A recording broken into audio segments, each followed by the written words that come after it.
¿La luz check engine de tu vehículo está encendida? Podemos ayudarte con O'Reilly Veriscan. Es gratis y provee un informe con soluciones basadas en más de 650 millones de escaneos verificados por técnicos maestros certificados ASE.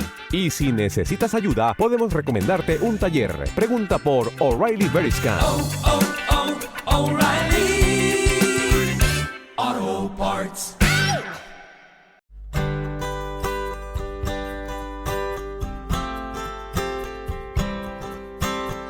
Portal Clinic. Hablemos de salud. Portal Clinic es un proyecto elaborado junto con la Fundación BBVA.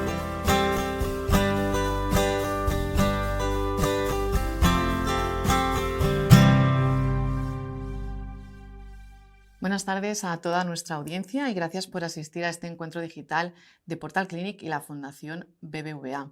Agradeceros también vuestra participación al hacernos llegar vuestras preguntas a través de las redes sociales y la web del hospital.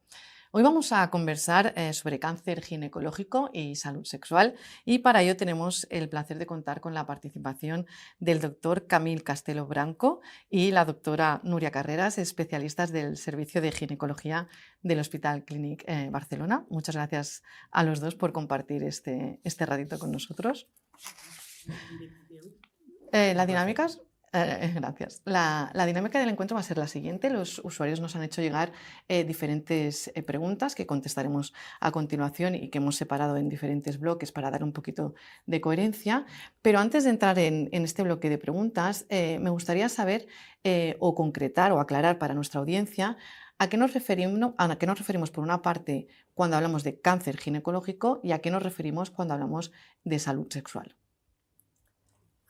El cáncer ginecológico son el conjunto de tumores malignos que afectan a los órganos, al sistema reproductivo femenino que está en la pelvis, es decir, pues el cáncer de endometrio, que es de dentro del útero, o los tumores uterinos, los tumores del cuello del útero, de la vagina, que son más infrecuentes, del ovario, de la vulva, y luego también incluye al cáncer de mama, que también forma parte. ¿Y a qué nos referimos cuando hablamos de salud sexual? La salud sexual es uno de los derechos fundamentales de la humanidad y forma parte de la declaración tanto de la OMS como de la Organización Mundial de Salud Sexual y engloba 11 derechos específicos relacionados con el conocimiento y sobre todo es el derecho a tener una vida sexual satisfactoria y también va muy ligado al concepto de salud reproductiva, ¿no? El derecho de poder planificar, de tener hijos en el momento que uno quiere, cuando uno quiere, en el número que quiere. Y sobre todo también, y en el caso de la salud sexual, va muy relacionado también eso, disfrutar de una vida sexual que sea placentera, satisfactoria. Antes nos surgía, preparando este encuentro, la duda de si se podía tener... como lo hemos dicho antes, si se podía tener salud sin tener sexualidad o sexo. No sé, porque creo que hay un término aquí que también hay que diferenciar, ¿no? Sí, mira, de hecho son tres términos, ¿no? Sexo, sexualidad y sexología. Sexo hace referencia a lo que es puramente anatómico. Sexualidad es conductual, ¿no? Es una parte inherente de la especie humana, pero también prácticamente todo el mundo animal tiene el placer de reproducirse de una manera sexual. Hay especies que se reproducen por hiperpartición, pero eso es menos agradable, ¿no? Pero la mayor parte de las especies se reproducen por vía sexual. Y luego está la sexología, que es el estudio de la sexualidad. Es decir, que son tres términos diferentes, que están muy relacionados entre sí, pero que son tres términos diferentes. En cuanto a si se puede tener salud sexual sin tener sexo, se puede perfectamente, porque una cosa es la salud, ¿no? Sexual, que no solo implica el hecho de mantener sexo, sino que va mucho más allá de la parte puramente anatómica. Y si el hecho de no tener sexo no te ocasiona una preocupación o un distrés, no te afecta a la salud sexual, porque como os comentaba, la salud sexual es un concepto mucho más amplio que abarca múltiples aspectos que van desde la reproducción a la vida sexual que sea placentera. Muy bien, muchas gracias por estas aclaraciones que son muy útiles. Pasamos ahora al bloque general de preguntas y una primera pregunta nos la hace María, en este caso sobre cómo afecta la enfermedad del cáncer ginecológico al deseo sexual y a la intimidad y si es algo temporal o puede ser permanente. Tanto el propio diagnóstico de cáncer como los tratamientos, ¿no?, que se usan para tratar este cáncer pueden tener un impacto sobre el deseo sexual. De hecho, el deseo sexual es, digamos, una de las esferas que se ve afectada tanto por el tumor como por el tratamiento, junto con los trastornos de sensibilidad o a la hora de llegar al orgasmo, y luego trastornos más relacionados con la sequedad vaginal, el dolor o el dolor con las relaciones. Entonces, la afectación del deseo sexual se puede ver afectada. Tiene un origen muy complejo, que es decir, tiene un componente físico, un componente psicológico, un componente más social, y estas tres esferas se pueden ver afectadas tras el diagnóstico de cáncer. Y el tipo de afectación puede variar en función del tratamiento y en función de la paciente.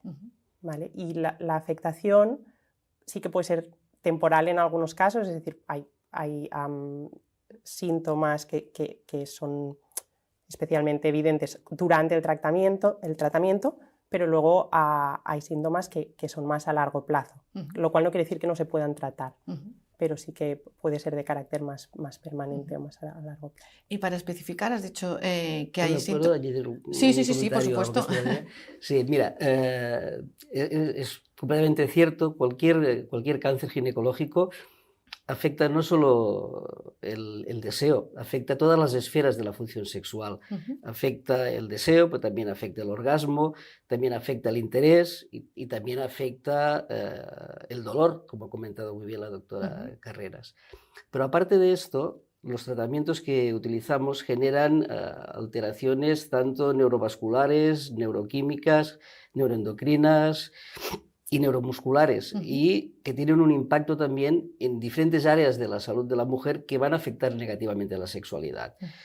Cuando se produce una insuficiencia ovárica a raíz de la quimioterapia, esta mujer va a presentar una menopausia antes de tiempo, que se va a traducir en sofocos, incremento de la masa corporal, riesgo de osteoporosis y fracturas ligadas a la misma, que va luego a dificultarle la movilidad.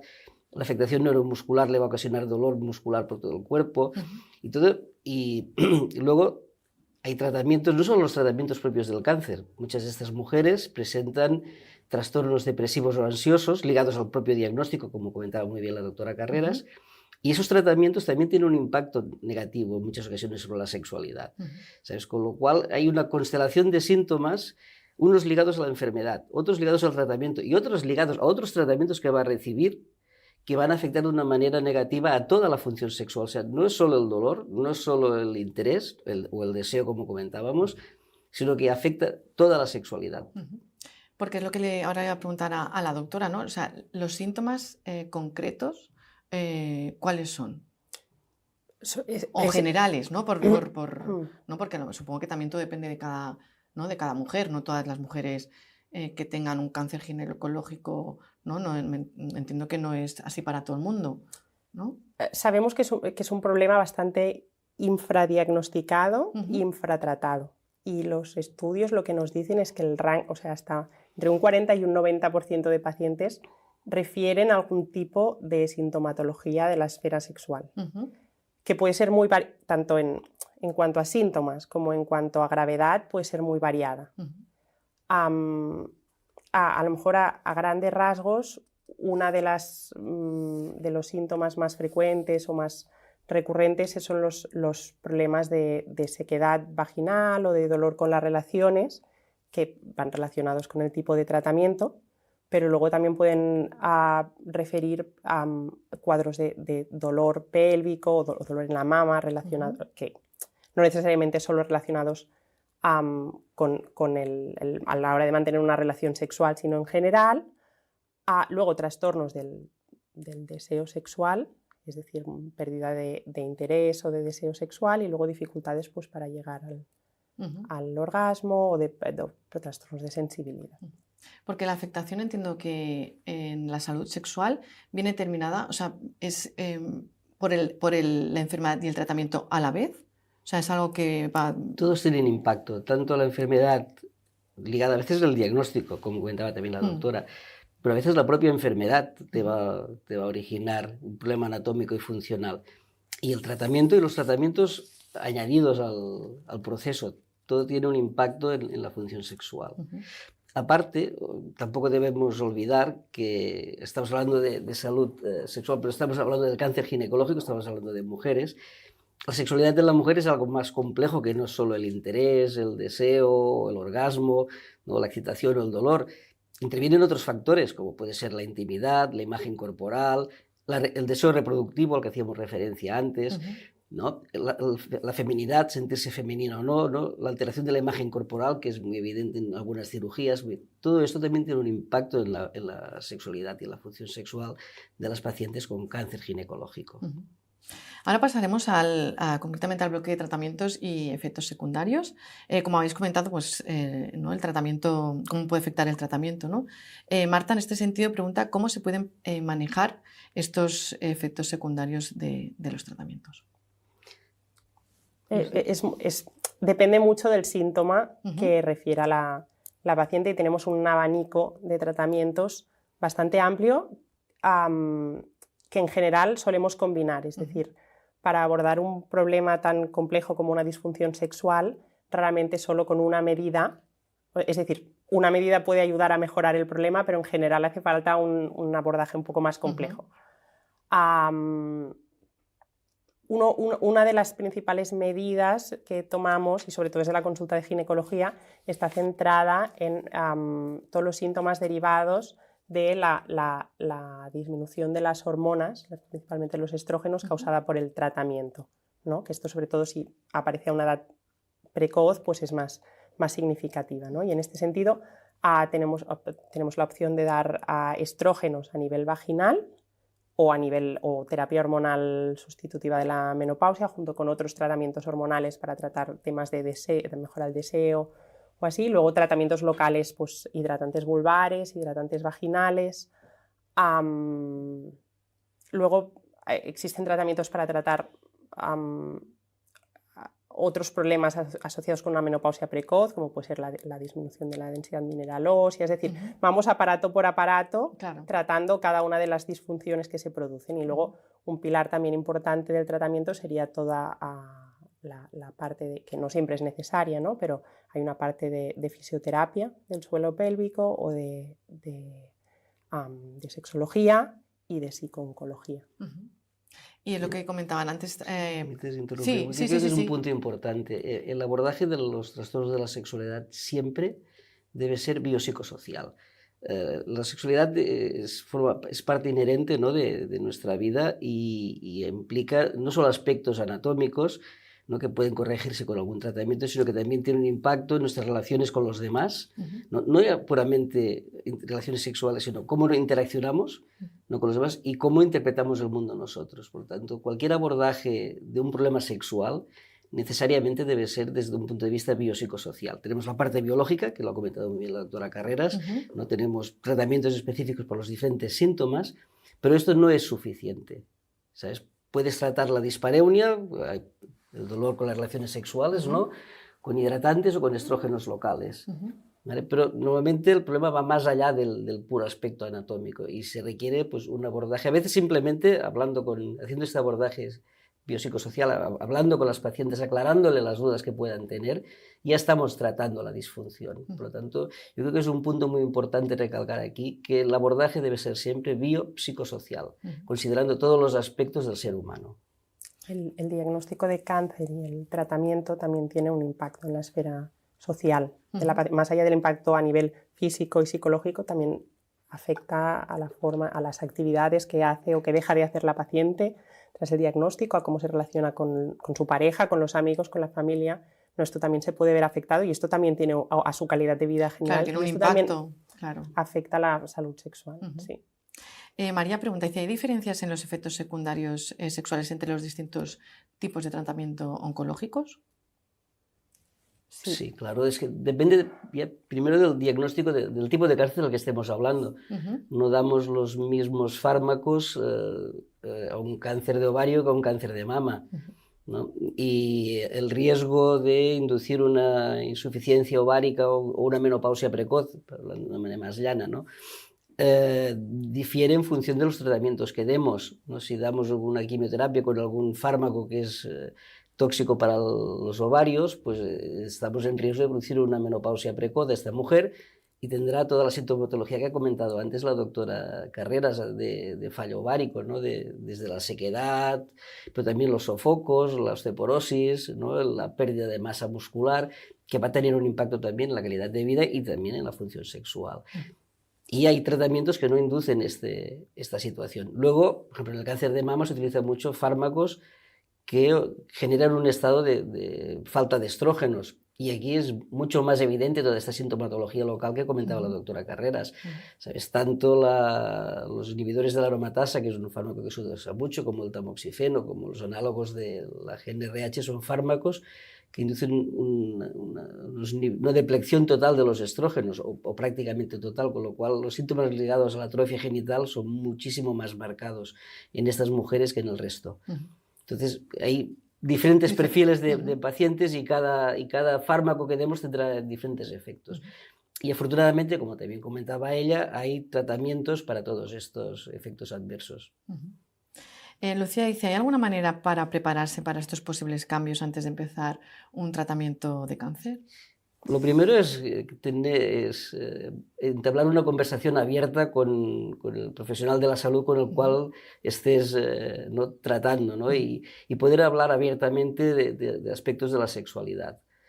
Esto muchas veces ya te quita la ansiedad y la angustia, ¿no? de cosas que pueden o van a aparecer y te dan ya herramientas para enfrentarte a ellas. Lo primero es abrirse. De hecho, hablar de sexualidad en la consulta es un tema difícil, porque muchas veces los pacientes tienen reparos en muchas ocasiones. Hay diferentes estudios que dicen que prácticamente el 70% de los pacientes no hablan con el médico de sus problemas sexuales porque piensan o bien que el médico no les va a hacer caso o que les va a decir que es una nadería porque lo importante es el cáncer que les está tratando o que les va a decir que no tiene tratamiento lo que les pasa a ellas.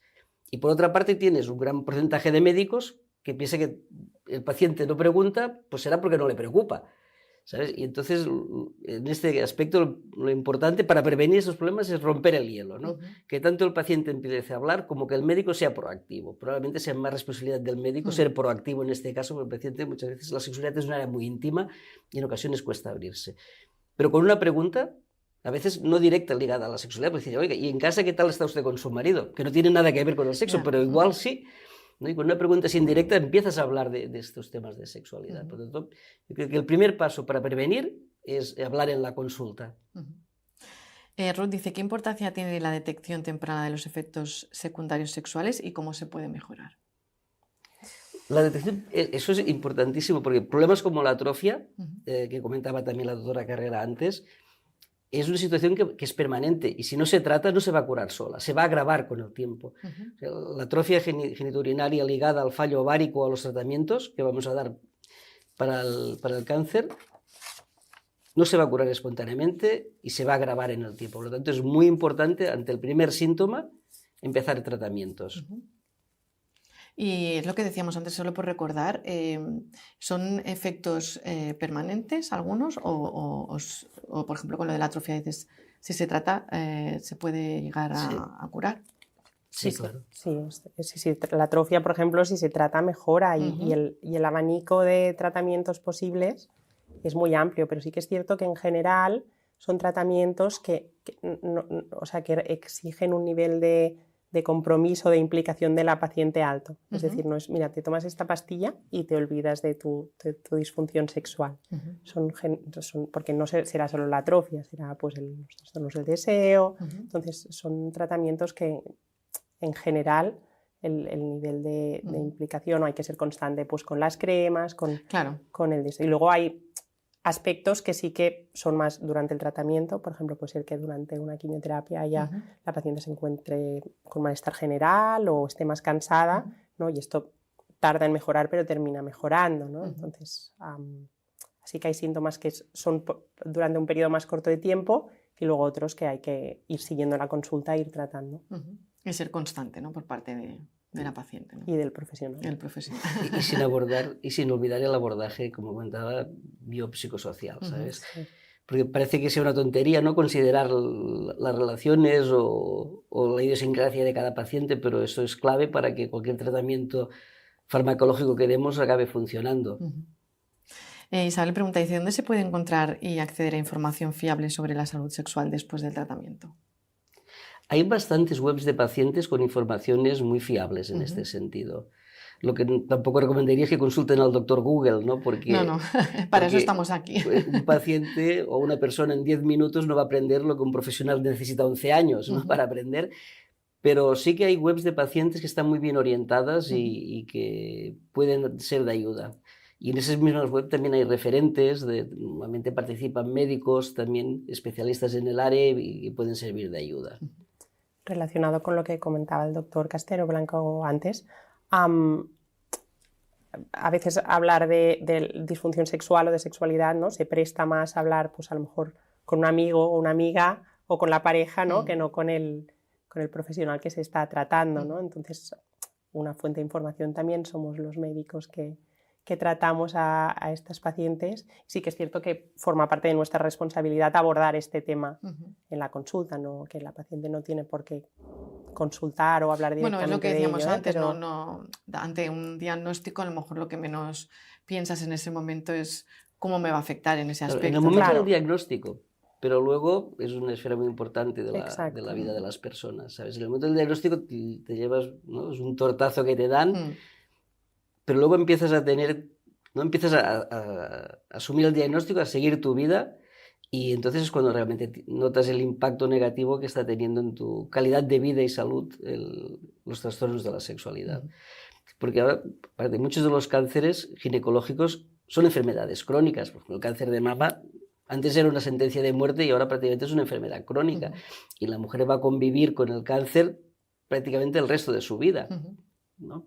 Y el diagnóstico sí que es un impacto muy duro, pero luego aparecen todas las consecuencias de los tratamientos, ¿no?, y la evolución de la propia enfermedad. Claudia dice, ¿cuándo es seguro volver a tener relaciones sexuales después de una cirugía o tratamiento? Depende de la cirugía y del tratamiento, ¿no? En general, cuando hablamos de cirugía, ya sea de la mama o de la pelvis, lo que tenemos que tener en cuenta, ¿no?, es que hay unas cicatrices que tienen que cerrar bien, sobre todo, y también depende del tipo de relación o de práctica sexual, claro. Sobre todo con lo que estaremos más, recomendamos restringir es las relaciones con penetración, ¿no?, porque en general, sobre todo si se quita el útero, hay una cicatriz al final de la vagina que se puede abrir. También a nivel de las cicatrices del abdomen recomendamos no hacer esfuerzo abdominal las primeras semanas después de una cirugía, pero para esto habitualmente tenemos una visita a las 3 semanas de la cirugía más o menos, donde ya empieza, que generalmente recomendamos esperar un poco más, pero donde ya abordamos este tema. Luego la radioterapia depende del tipo sobre todo si se ha hecho braquiterapia, que es como una radioterapia que se aplica, digamos, directamente sobre la vagina. Muy local, ¿no? Bueno, es como, sí, es local y en el caso de los tumores ginecológicos en general en la vagina sí que hay que esperar un poco más, y durante la quimio, si no hay complicaciones, no, a lo mejor hay menos restricción, pero también esto aplica un poco el sentido común y en función de cómo se encuentre, es que seguramente durante la quimio no le apetezca a la paciente, pero sí es variable. Sí, pero lo que es importante también es iniciar las relaciones lo más rápido posible, después de este periodo, ¿sabes?, de que se han curado las cicatrices, porque si no el tema de la atrofia también se va a agravar. ¿Sabes? Por ejemplo, después de una braquiterapia es muy importante empezar las relaciones tan pronto como se puedan, porque si no el riesgo de que se colapse esta vagina también es muy alto. Por lo tanto es importante eso, ¿no?, que sí, se ha de esperar el tiempo necesario para que se curen las heridas, pero a partir de aquí lo más recomendable es empezar lo antes posible. Claro, porque no deja de ser un ejercicio que ¿no?, un ejercicio que luego te sirve para otra vez recuperarte, me refiero, ¿no?, que también hay que pensarlo así, ¿no?, el tema de las relaciones sexuales en este sentido, para que no se produzca esta atrofia. Lo que sí que un factor a tener en cuenta es que las relaciones sexuales, incluso si no hay ninguna disfunción, la sexualidad después de un tratamiento la mayoría de veces no será igual que la de antes. No quiere decir que sea peor, ¿eh? Y seguramente al principio evidentemente hay aspectos que son peores y que hay que trabajar para mejorar, ¿no? Pero que a veces una paciente que no ha recibido la información correcta, ¿no? En el momento del diagnóstico ni se le ocurre preguntar por una posible disfunción sexual, luego se cura de su patología oncológica o responde bien el tratamiento y aparecen todos estos problemas, ¿no? Que poco a poco tienen que... ¿Son dudas que os trasladan, por ejemplo, en la consulta de es diferente el sexo al que tenía, etcétera, en este sentido? En general, al diagnóstico no, pero porque es lo que ha comentado el doctor Castelo Branco antes, quiero decir, son visitas ya muy densas, con una carga emocional muy fuerte, en el que de hecho la paciente no tiene por qué saber pero yo me refiero una vez a la larga. A largo plazo, me refiero que si el tipo de pregunta o duda o reflexión que deben hacer es en este sentido, si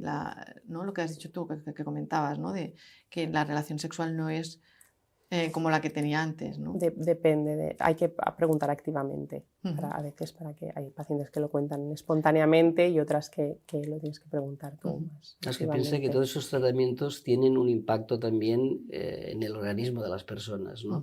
Van a afectar, por ejemplo, a nivel vaginal, si haces una braquiterapia, pues te va a afectar la capacidad que vas a tener de lubricación vaginal. Lo mismo si has hecho una quimioterapia con algún fármaco que te ha dañado los ovarios y has entrado en una menopausia precoz, también pierdes esa capacidad.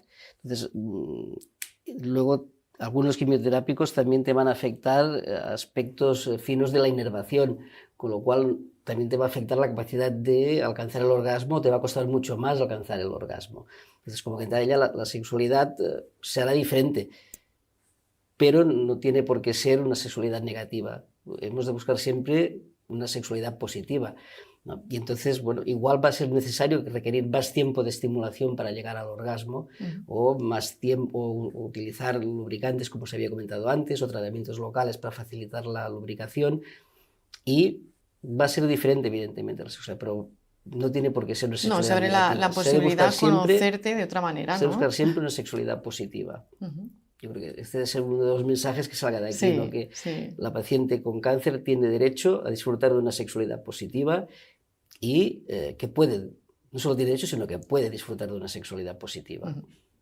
Rosa dice, ¿hay programas específicos de rehabilitación sexual para mujeres que han superado el cáncer ginecológico? Nosotros en el hospital tenemos un grupo de trabajo y tenemos una consulta de sexología clínica que lleva una doctora que no puede venir aquí porque está ahora de baja maternal, y atendemos específicamente a pacientes con cáncer ginecológico. Está muy limitada en el funcionamiento porque tampoco podemos dar respuesta a todas las necesidades del hospital, pero la idea es un poco ir creciendo en este sentido. Y como les comentaba antes, el derecho a la salud sexual es uno de los derechos fundamentales de la especie humana, ¿no? Reconocidos por la Organización Mundial de la Salud. Por lo tanto, yo creo que hemos de trabajar en este sentido. Ahora, en estos momentos, tenemos una oferta muy limitada, pero existe. Ana dice, ¿qué tipo de ejercicios o terapias físicas pueden ayudar a mejorar la función sexual después del tratamiento?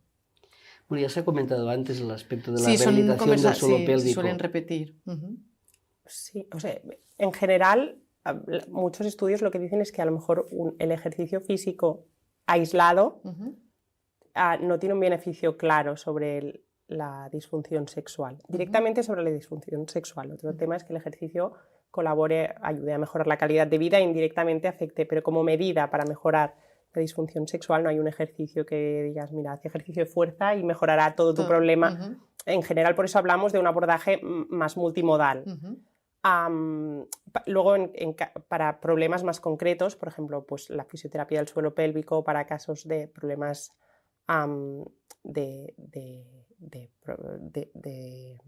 de prolapsos del suelo pélvico, de contracturas, sí que puede ayudar.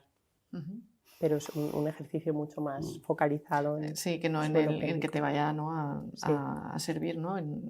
¿no? Lo que decías tú, ¿no? Un ejercicio concreto para aumentar el deseo sexual, ¿no? Marina dice, ¿qué opciones existen para las mujeres que experimentan dolor durante las relaciones sexuales después del tratamiento? También sé que lo habéis repetido en otras ocasiones, en otras respuestas, pero es más concreta la pregunta. Primero hay que ver de dónde viene este dolor, es decir, el dolor puede ser causado, hay muchos tipos de dolor con las relaciones, pueden deberse a un problema más relacionado pues por la parte de atrofia, sequedad vaginal, luego por dificultades más anatómicas, porque la vagina ha quedado más estrecha o menos elástica, problemas a nivel sensitivo, dolores pues, de la vulva, problemas más de vaginismo, de contracturas, la causa es muy variada y en función de la causa, pues para temas de atrofia, hidratantes, lubricantes, estrógenos vaginales, para temas más de contractura o de disfunciones del suelo pélvico, a fisioterapia, también hay la opción de utilizar vibradores y dilatadores para aumentar un poco la capacidad y la elasticidad de la vagina, y luego toda una terapia pues, psicológica si es necesario, técnicas de relajación, quiero decir, el abordaje es muy amplio en función de la causa. Carla dice, ¿cómo se puede abordar la pérdida de deseo sexual en mujeres que han pasado por el tratamiento? Ya no a nivel tan focalizado como el anterior, sino ahora ya en concreto sobre el deseo sexual. Como comentaba también al principio, no hemos de ver si es una situación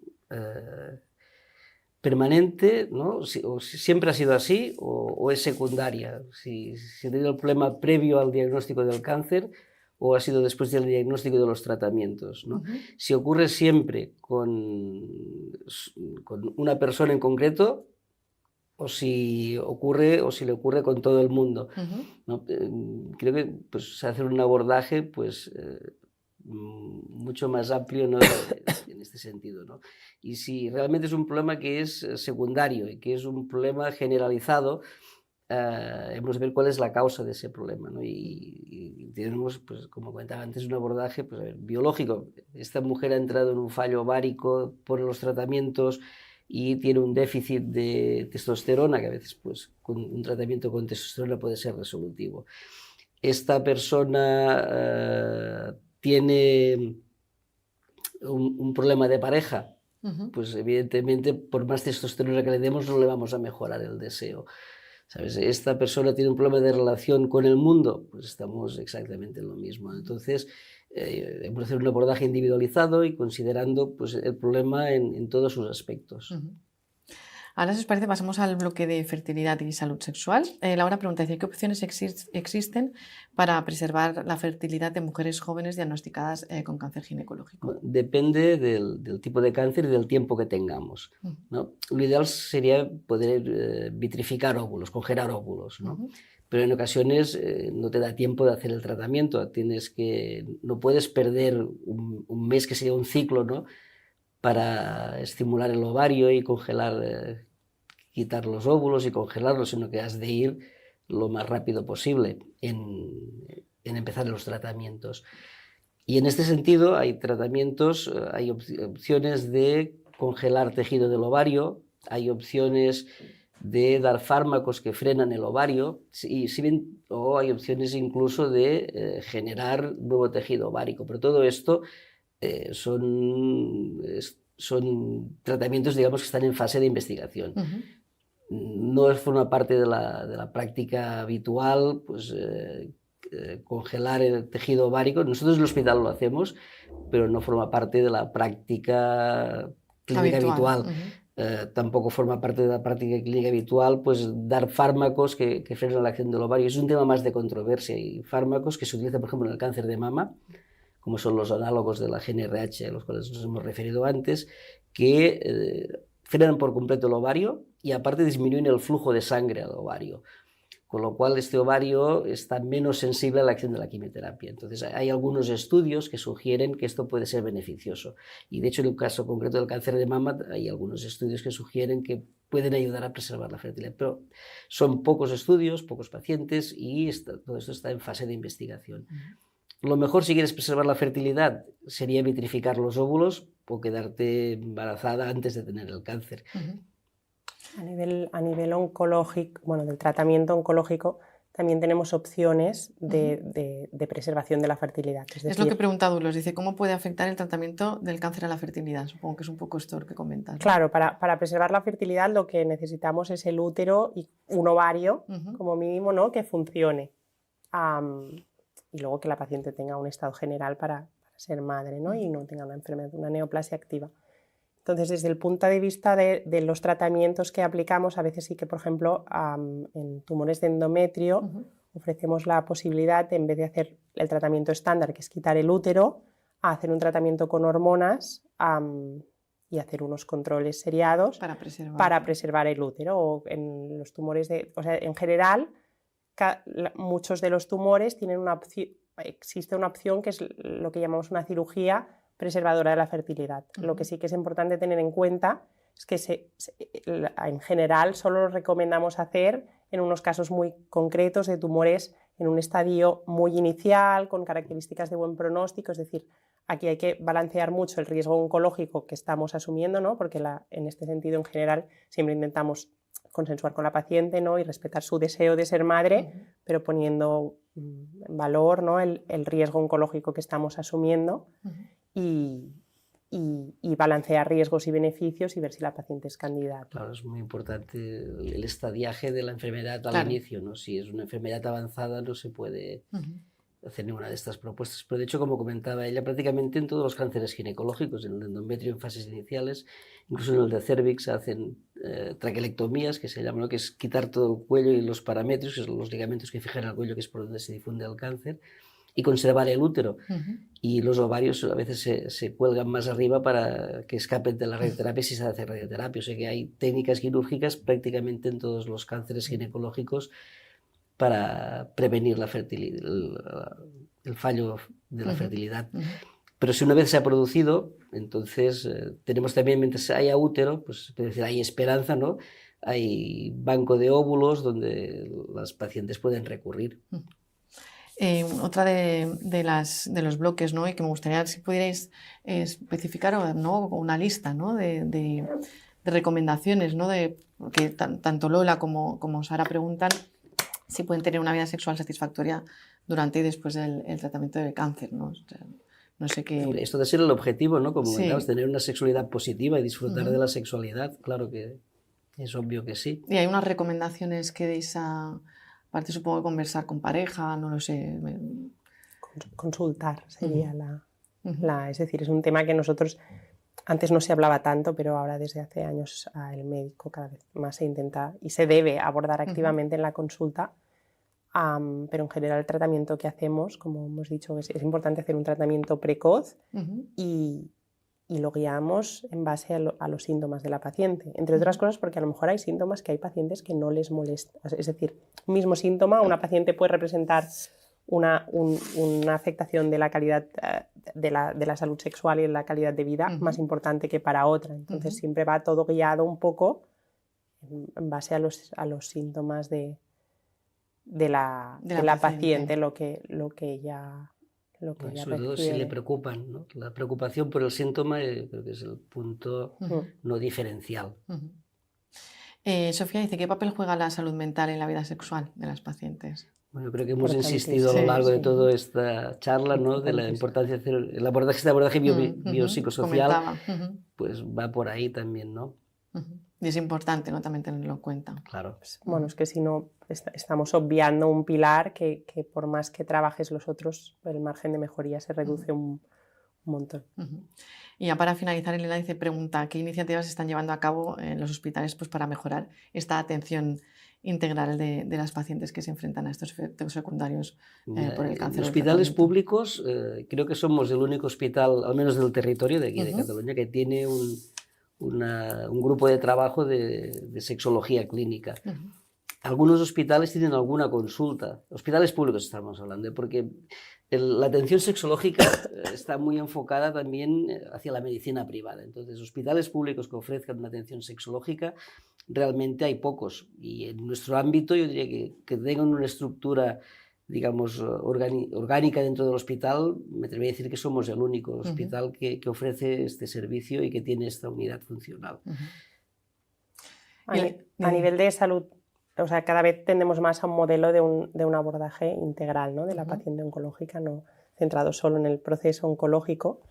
También es cierto que cuesta hacer programas o así porque los estudios que hay detrás son escasos, son muy variables entre ellos. Cuesta mucho juntar evidencia científica, ¿no? que respalde un poco el tomar estas medidas que son importantísimas. Y en este sentido, desde la unidad también estamos trabajando en ella. Hace poco el doctor Castelo Branco junto con otros compañeros han publicado estudios en relación a tratamiento con láser, ¿no? Y tratamiento con otros fármacos, progesterona en pacientes con cáncer de mama. Ahora tenemos pendiente de empezar un estudio sobre un abordaje multidisciplinar de las pacientes con cáncer de cuello de útero, ¿no? Y aparte para buscar un poco, ¿no? Evidencia que justifique la creación de estos programas que, por desgracia, son menos accesibles de lo que nos gustaría. Sí, de hecho, estamos hablando hoy de cáncer ginecológico, pero cualquier patología crónica afecta a la función sexual tanto en hombres como en mujeres de una manera muy significativa. Un hombre con artrosis o que haya tenido una fractura de fémur o una mujer con una enfermedad intestinal crónica va a tener un impacto negativo en su función, en su salud general y en su calidad de vida sexual también. Entonces, cualquier patología crónica puede tener un impacto. Y de hecho, en el hospital, a través del grupo de trabajo que comentaba antes, hemos editado un libro que parecía más de 50 profesionales del hospital abordando diferentes patologías crónicas y cómo tienen un impacto en la salud sexual. Por tanto, está muy bien que hablemos de salud sexual y cáncer ginecológico, pero no debemos olvidar que cualquier patología crónica va a tener un impacto en la salud sexual de mujeres y de hombres. Bueno, pues doctores, muchas gracias a los dos por acompañarnos este rato y ayudarnos a ver la relación que existe, que puede haber, ahora hemos dicho cáncer ginecológico, pero también con cualquier enfermedad crónica y la salud sexual, y pues muchas gracias por esto, por ampliar nuestros conocimientos al respecto. Un placer. También agradecer a nuestra audiencia que nos hayáis acompañado en este encuentro, así como por vuestra participación, y emplazaros al próximo encuentro de Portal Clinic y la Fundación BBVA. Hasta entonces, cuidaros y mucha salud. Para más información, podéis consultar la web clinicbarcelona.org/Portal Clinic. Portal Clinic es un proyecto elaborado junto con la Fundación BBVA.